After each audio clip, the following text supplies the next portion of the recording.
I've been living my whole life in fear. In fear that I would disappoint my parents, that I would not live up to the grades and the degrees that I got in college. I was living in fear of people's judgment. I was living in fear of being different. But once I started realizing that all the power is within myself, that anything I want in life, I don't need to worry about others judging my self-worth. The only person that can judge where I want to go in life and my own personal self-worth is myself. Not a boss, not my family, not the judgment of my friends and peers and coworkers. And once I overcame that fear, I realized that I was limitless and I was able to do anything I wanted to do.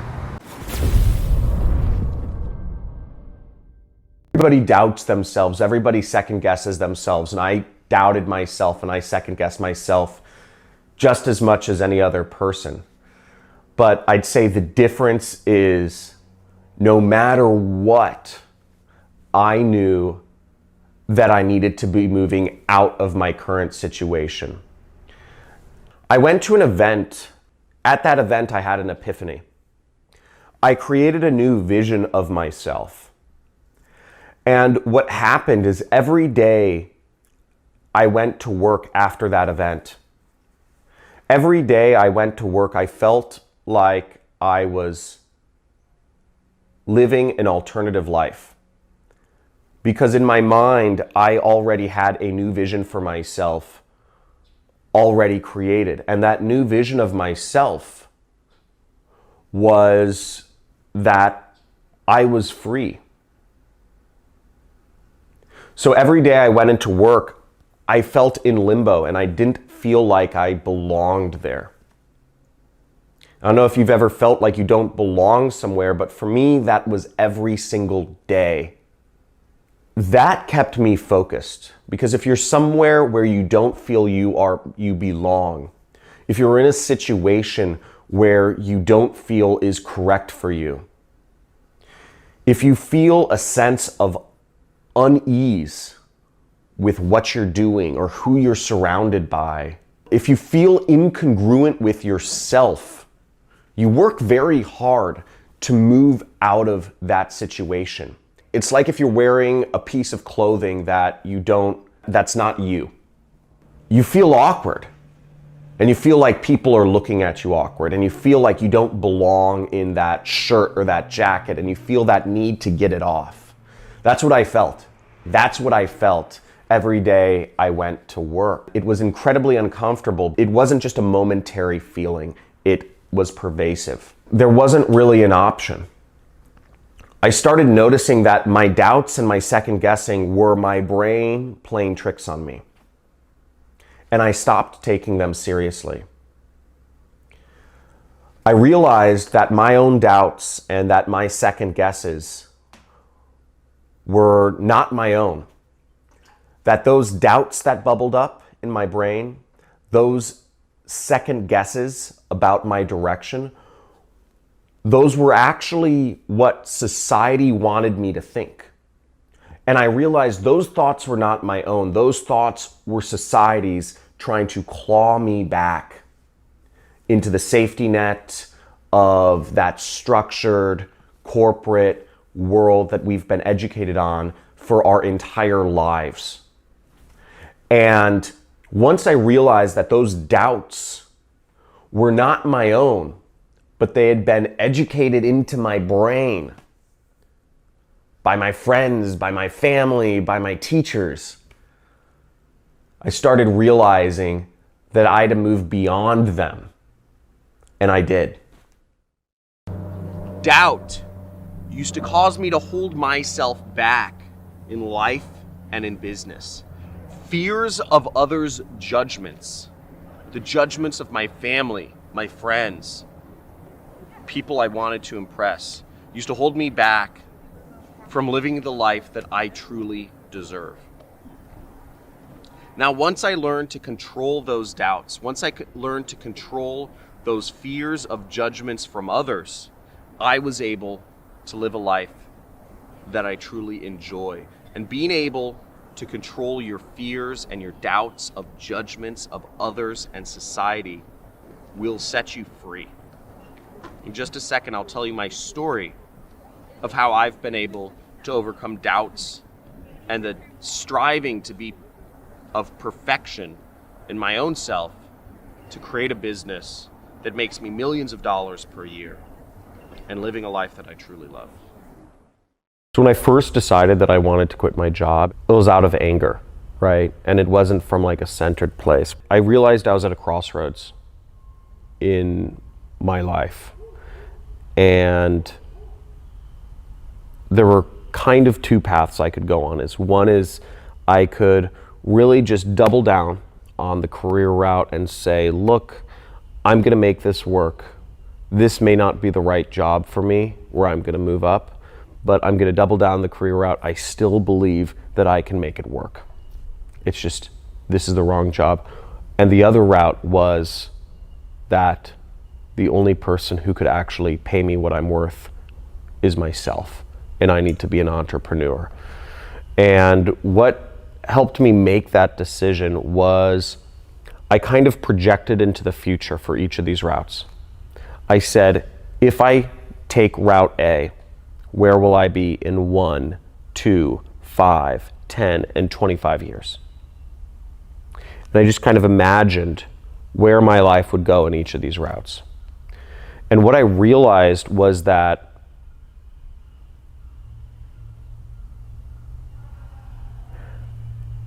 if I took route A and I allowed others to determine my own worth for the rest of my life, that I would never accomplish my dreams, I'd never accomplish my goals, I'd never be given the freedom to experience life in the way I wanted to experience, and I'd be constricted to living and working and even dating and marrying people who were convenient but not actually people I truly connected with on a heart or soul level. I cried thinking about this going down route A, which was working a job for the rest of my life, because I realized that it was so easy, that this was such a realistic scenario for me to actually do. It was not crazy to think that this could be my life and I could always be living on somebody else's terms. You know, but it's so easy to fall into that trap. It freaked the hell out of me. I feel very fortunate to this day that I am not on that path. Whereas I realized route B was scary. Being an entrepreneur and defining my own sense of self-worth, it was scary. But I realized I would live a life of regrets, of constriction, of being on somebody else's term, of being a comfortable slave if I allowed my sense of self-worth and my worth to be determined by somebody else. And at that moment, I made a decision that I can determine my own happiness. I can determine my own freedom. I can determine what I get from this life. Then the decision was my own. So when I had made the decision not to quit my job, it did not come from fear anymore, but it came from a sense of really knowing myself and knowing where I needed to be. Losing everything I owned was obviously a massive personal setback. In a weird way, it was actually quite liberating because it helped me realize what is truly the most important things in life to me. I didn't think the fire was actually going to come to my house. I didn't think it would actually happen to me. I woke up and the sky was a reddish color, but then it turned black. I noticed the reason the sky turned black was because a tree had just collapsed and sent up a mountain of soot that blacked out the sun.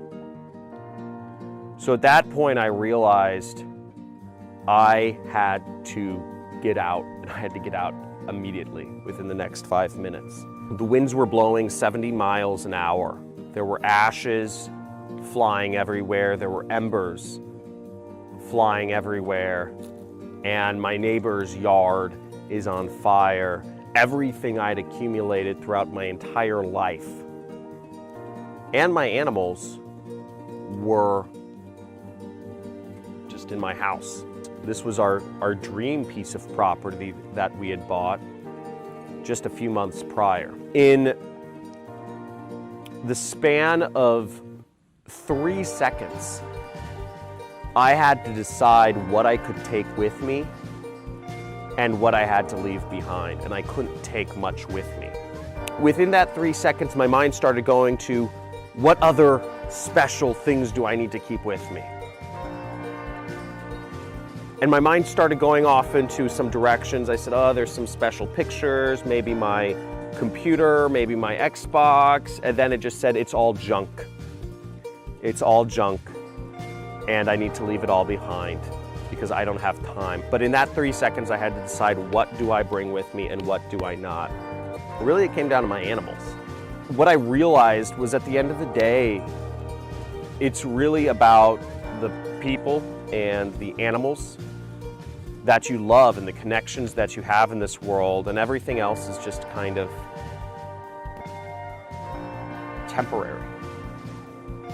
But those connections to your friends or your family or your animals, those can't be sacrificed. Those are the most important things in the world. It's so funny how much time I have spent trying to accumulate that $8,000 couch, that multi-million-dollar home, that $2,000 HTC Vive virtual reality setup.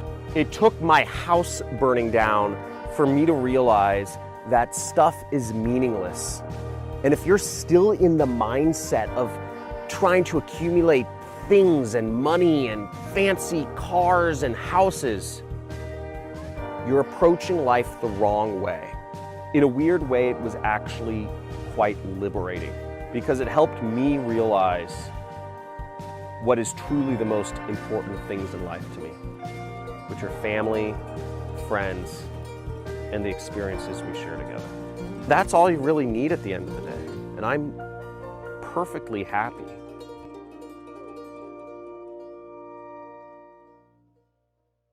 Have you ever been trapped at your desk or your office or your home, hoping, wishing for that 2 weeks a year of vacation time? I used to. But I've been able to make the transition from working a corporate job to working for myself from anywhere and being able to make millions of dollars per year doing that. Now, in just a second here, I'm going to tell you my story of how I went from nothing, having no technical skills, having no advantages monetarily, and being able to create a business which sustains a life that I love and I'm passionate about. A life where every day is a vacation. Every day I wake up to this view. This is my backyard. I live in Malibu, California, and I've been fortunate enough to learn the mindset that it takes to be successful. I believe anyone can create freedom for themselves and live the life they truly dream about. To be the true version of myself, I had to live a life that was not what society had pre-planned for me. So what I attribute most to my success is that in my travels around the world, I realized that I was living an arbitrary life. I realized that if I wasn't setting my own goal for where I wanted to go in life, that the world was going to set one for me, and the path that I would be on would not be my own. Now, I've always been a rebel. I've always wanted to do things my own way. When I realized that I was not living my own life, but I was living the life that society wanted for me, that society arbitrarily told me that I should be living, it made me angry inside. It made me furious when I realized I was following a path that was just going to lead me to being another number in the system. And from working the corporate world, I also came to the conclusion that there are doors that are closed to you. The corporate world is not set up for you to be the most successful version of yourself that you can possibly be. So when I started realizing that I needed to set my own goals and I needed to define life for myself, that's when I started moving forward in life. So I'd say in a sense it came out of anger that I was not living my own life, that I was living what society wanted for me. That drove me forward to try to be a truer version of myself. I'm kind of embarrassed to admit, but it took me about 4 years to start working for myself.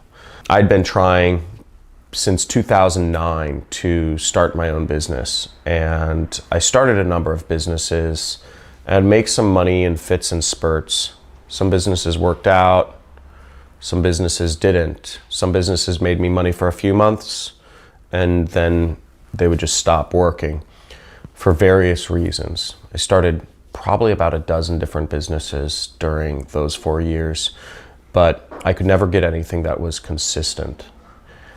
And it wasn't until 2012, August, that I quit my job and I started working for myself full time. And I've never gone back since then.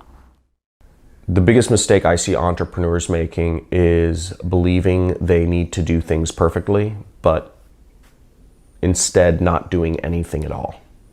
I believe people feel this need to be perfect because of society's judgment. There's so much judgment in the world. There's so much judgment on people to start a business and immediately be successful.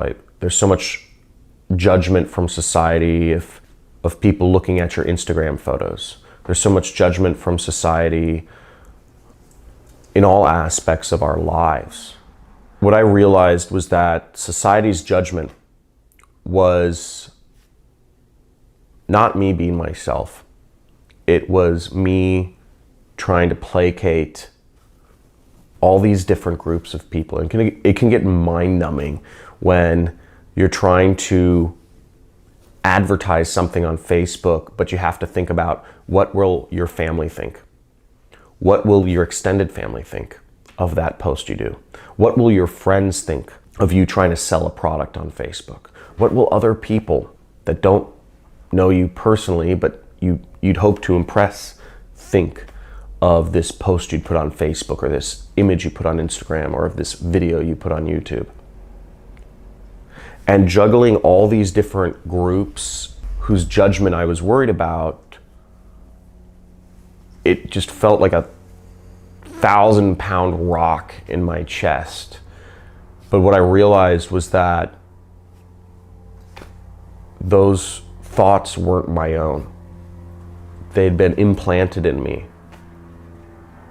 And those judgments were not even their own. Those judgments that you can't have a tattoo, you can't have a nose ring, you can't put out a video on YouTube selling a product, you can't put up a website selling,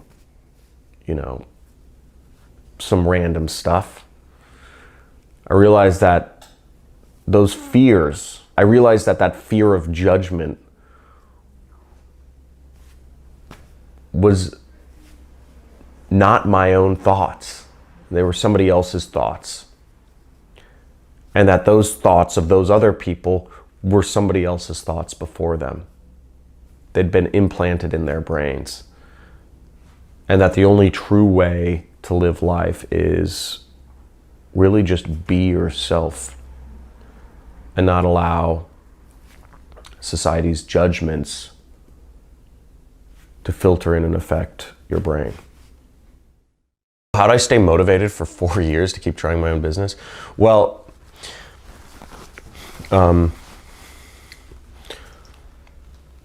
One of my favorite books is The Alchemist, and in The Alchemist they call it beginner's luck. And I'd say in the beginning there was a few businesses I started. One particular business where I made a little bit of money right away. And once I got that taste of being able to work for myself and that sort of inner pride of being able to make money and being in control of my own income rather than having to work a job for $8 an hour, it was just super addicting. It was really pleasurable. I remember distinctly I made $400. The first time I made $400 in a day, I was tutoring. I was selling a particular type of tutoring service at my college, and I made $400, and I was like, whoa, I only get paid $7 an hour working at the movie theater. And that was really invigorating. So I said, this is more than I make in 2 weeks from working at the movie theater. I need to figure out how to be more of an entrepreneur. It got me addicted. So that first little success really kept me going because it showed me what is possible. And I believe when you're starting out as an entrepreneur, getting that first taste of success is something to really strive for. And it's really important to do a business where you can make money fast and easily. One thing that really motivated me to keep going through this period was surrounding myself with people that motivated me, frankly. Surrounding myself with people that motivated me kept me going because I saw what they were achieving. And even if I didn't talk to them often, even if I just met them briefly at an event, hearing about their life and hearing about what they accomplished and seeing that they were a real person, they're not a genius, not a kid that was born with a silver spoon in their mouth, seeing real people getting real results for themselves that I wanted out of my life helped keep telling me, you can do this. You can do this too. And it made it real because you can read about it on the internet. You can see it in a newspaper or a magazine or a book or YouTube, but it's not real unless you're actually like hanging out with these people, you know? And I'd say just seeing like, oh, they're not geniuses. You don't need to be a genius to do this. How I defined success for myself was really, I just looked all around me on Instagram, on Facebook, on YouTube, and I saw so many people living lives of freedom and luxury and fun and adventure. And I said I wanted to live that life too. I want to be doing those things that those people are doing. So when I started, my goal was not grand, but it was something. And it was living a life of fun, of freedom, and of adventure. I created my entire business around an internet business that would allow me to have freedom and control over my own time, and freedom and control over where I was or my location. Society does not want to give you control over your own time, over your own location. Society and the corporate world wants you to be a slave. The corporate world, the capitalistic system wants to control you, just as it wanted to control me. And when I realized that I was not living my own life, I was furious because I'm not a slave. I'm not beholden to anybody. And that fury drove me to carve out a life for myself and to ultimately create my internet business to allow me to do anything that I wanted with utter freedom. And that freedom has opened so many doors for me in life to create relationships and to experience the world and to build new skills. It's been unbelievable. And where I'm at now compared to where I was 5 years ago is night and day. Where I was once dressing up in a corporate suit and driving an hour each day, each way to go to work. Working for a company selling products that I didn't even fully believe in. Hanging out with people every day that I won't even normally be friends with. Ultimately, going home every single night dissatisfied with who I was where I was 5 years ago. Compared to where I am today, every day I wake up with a blank slate. Every day is a new day for me to decide where I want to go, what I want to be, what I want to do, whether it's in my personal life or my business, it doesn't matter. And that freedom is invigorating. And today, it's my new normal. And I believe it should be everybody's normal. Success loves speed. Keeping that momentum going is the most important thing when you start making money in business. And for me, when I was able to go full time when working for myself and running my own business, it just opened the floodgates. Instead of having to only be able to work nights on my internet business, I had the whole day. And for me at the time, I had very few friends. I didn't have a girlfriend. I didn't have a family. And I had very few things or responsibilities. So I guess in one sense, I did have an advantage because I had all the time in the world, but I also had a lot of opportunities to spend my time in other ways. I could have been chasing girls. I could have been going to the clubs. I could have been going to bars and getting drunk. I could have been smoking weed.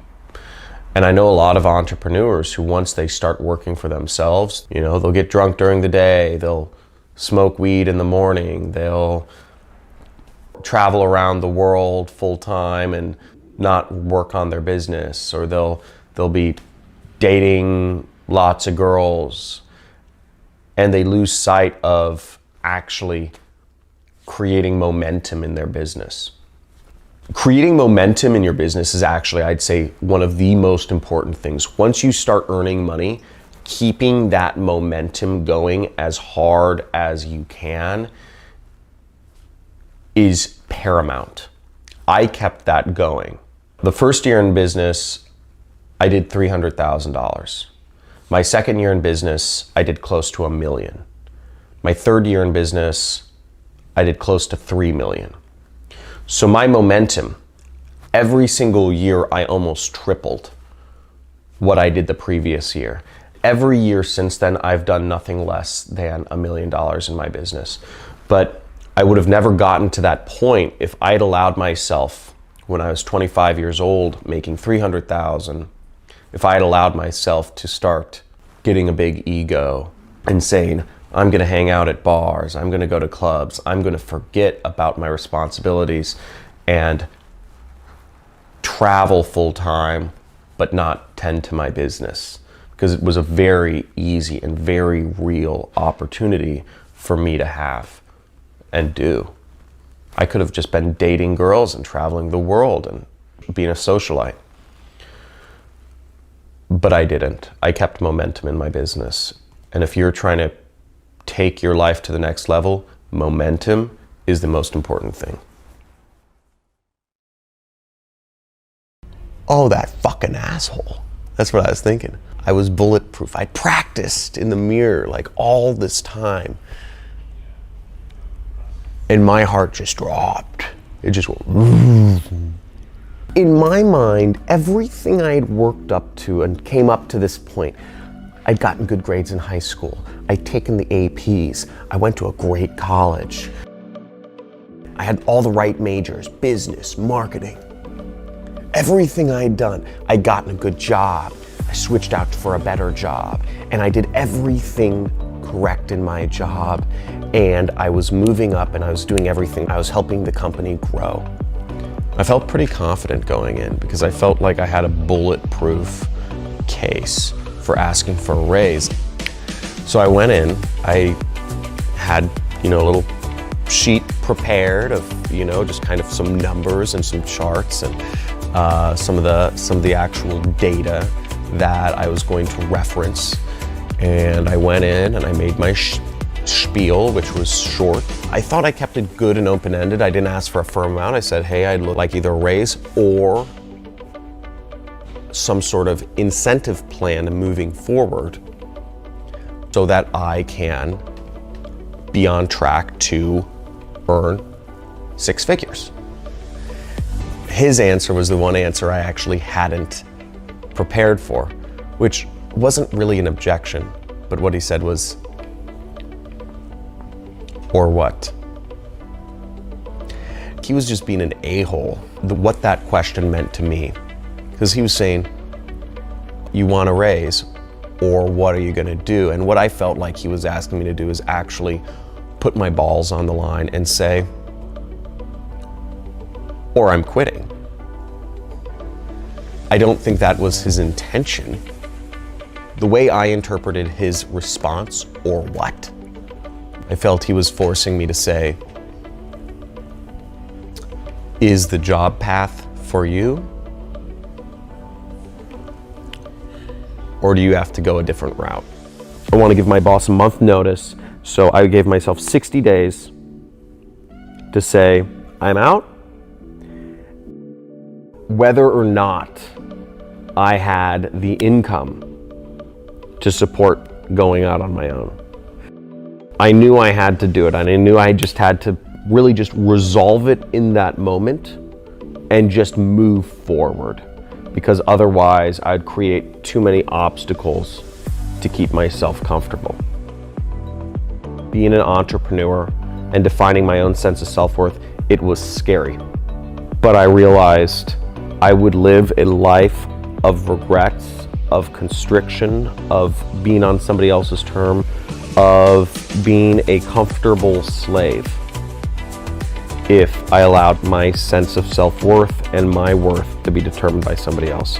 And at that moment, I made a decision that I can determine my own happiness. I can determine my own freedom. I can determine what I get from this life.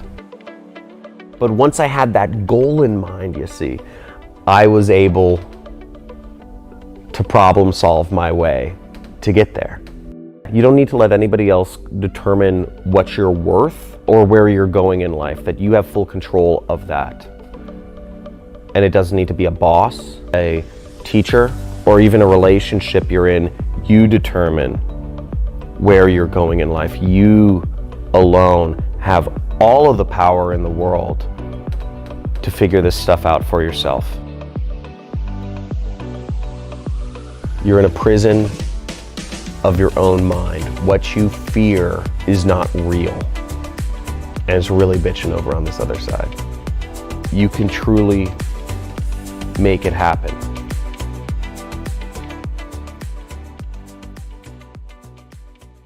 No money has to come out of your pocket for ad spend or nothing. He shows you the true and legit way to start your marketing campaigns with no money. Hi there, my name is Phil Carrick from Northern Ireland, and I just want to give a big shout out to John Crestani. What John does is he walks you through a step-by-step process, really from A to Z. Hi, my name is Demetrius. I basically started using his tactics yesterday and already started seeing results. After going through the program, I made my first commissions basically yesterday.